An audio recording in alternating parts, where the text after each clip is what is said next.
ఉంటాను, నాకెవరు చెప్పగలరు ఆత్మజ్ఞాన బోధ అని తహలాడిపోయాడు. ఎంత తహలాడిపోయాడంటే అప్పుడు వరకు ఆ ధ్యాస లేదు తనకి. 7 రోజుల టైంలో నేను ఎంత నేర్చుకోగలనో అంత నేర్చుకోవాలి అని. అప్పుడు వ్యాస భగవానుడి కొడుకు సుఖ మహర్షి వచ్చాడట. నీకు నేను 7 రోజుల్లో ఆత్మజ్ఞానం బోధిస్తాను అన్నాడు. అంతే అనటం ఆలస్యం. చెప్పండి స్వామి అన్నాడు పరీక్షిత్ మహారాజ్. కూర్చొని చెప్తున్నాడట సుఖ మహర్షి చెప్తున్నాడు. మన పరీక్షిత్ మహారాజు వింటున్నాడు. కామ పులిస్లం లేదు, వింటానే ఉన్నాడు అన్నమాట.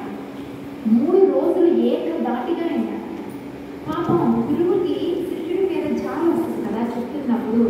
అప్పుడు అన్నాడు, నాయన 3 రోజుల నుండి నేను చెప్తున్నాను, నువ్వు వింటున్నావు, ఆకలి దప్పుకి లేకుండా ఒక్క నిమిషం ఏమైనా పురుగు తీస్తావా, ఒక్క సెకండ్ ఏమైనా నిద్రపోతావా, ఏమైనా తింటావా అంటే పరీక్షిత్ మహారాజు అన్నాడట, స్వామి నాకు ఆ ఒక్క సెకండ్ ఆలోచన లేకే ఆయన ధ్యానం చేసుకుంటున్నాడే, ఆయన శరీర స్థితిని మనోమయ స్థితిని ప్రాణమయ స్థితిని కూడా దాటేశాడు, ఎక్కడో విహరిస్తున్నాడు ఆయన.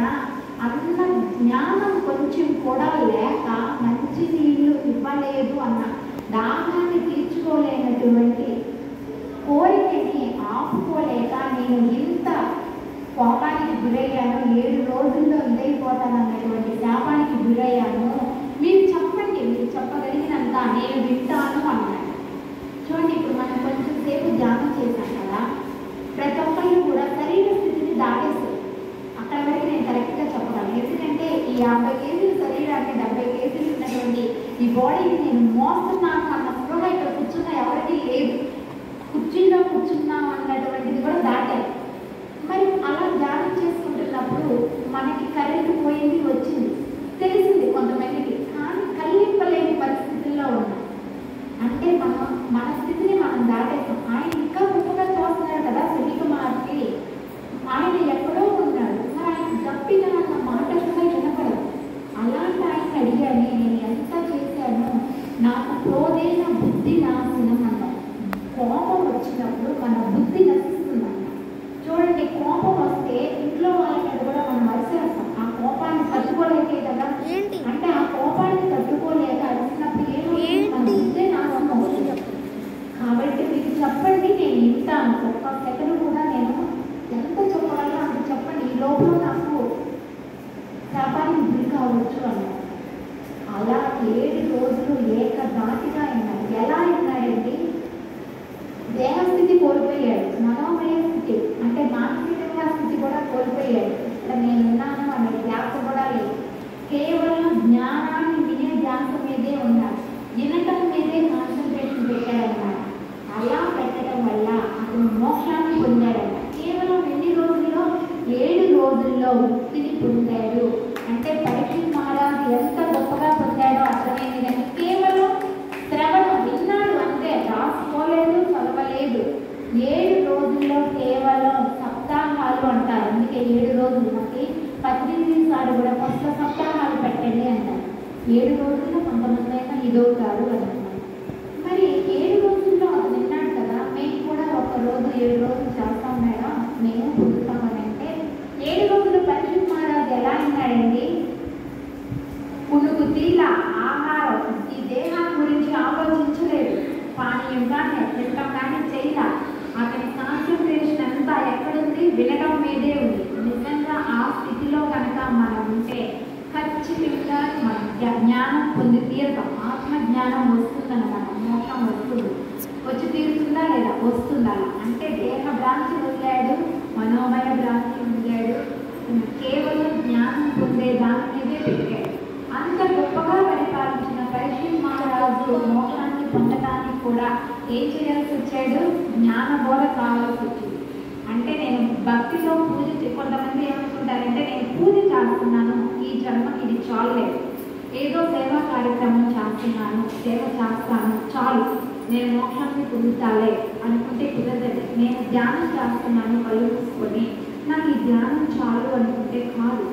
ఖచ్చితంగా జ్ఞానం పొంది తీరవలసిందే. అది మెయిన్ ఇందులో తెలుసుకోవాల్సింది. జ్ఞానం పొందితేనే మనం మోక్ష మార్గంలోకి వెళ్ళగలుగుతాం. అంటే శ్రవణ భక్తి అంటే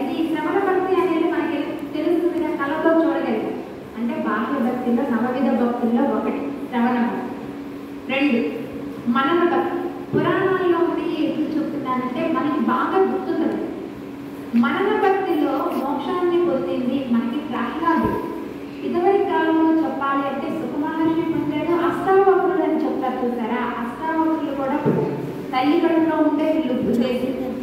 అయితే ప్రహ్లాదుడు మనకి బాగా గుర్తుండదు చెప్పుకుంది. ఎలా అంటే ప్రహ్లాదుడు ఎవరు? లీలావతి వాళ్ళ అమ్మ. మీ అందరికీ హిరణ్యకశిపుడు తెలిసిన హిరణ్యుడు కడుపున పుట్టాడనమాట. అతనికి లీలావతి కడుపున పుట్టాడు. చెప్పించాడు. హిరణ్యకశిపుడు అతను ధ్యానానికి వెళ్తూ ఇదివరకు మనకు తెలుసు కదా, వాళ్ళు చేసేవాళ్ళు. ప్రహ్లాదుడు ఎవరు?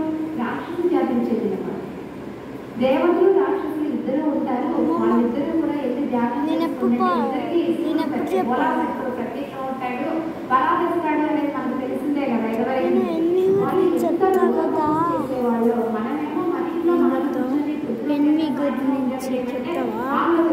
ఖచ్చితంగా చేయాల్సింది. అయితే ప్రహ్లాదుడు రాక్షసు జాతికి చెందినవాడు. హిరణ్యకశిపుడు అతను వెళ్తూ ధ్యానానికి వెళ్తూ యాగం చేసుకోవటానికి కడుపులో ఉన్న కాలి కడుపుతో ఉంది. నాలుగు వాడికి చెప్పాడు, నీ ఆశ్రమంలో ఉండ నీవు, నేను వచ్చేదాకా. నాలుగు వాడి ఆశ్రమంలో ఉంటే నాలుగు ఏం చేస్తాడు? ఎప్పుడు హరినామం చేసేది, ఎప్పుడు దేవుళ్ళ గురించి ఇలా గురించి చెప్తాడు. నారాయణ హరే అని చెప్పేవాడు. ప్రహ్లాదుడు ఏంటి లోపల నుండి ఇంకా ఉంటాడు. ఇప్పుడు కూడా తల్లి ఎప్పుడైనా నీళ్ళు వస్తుంటే లోపల ఉన్నటువంటి శిశువు ప్రతిదీ గమనిస్తుంది, ప్రతిదీ అబ్జర్వ్ చేసి వాళ్ళకి ప్రతి ఒక్కడే తెలిసింది. మనమేం తెలియదు అనుకోవటానికి లేదు. ఎప్పుడైనా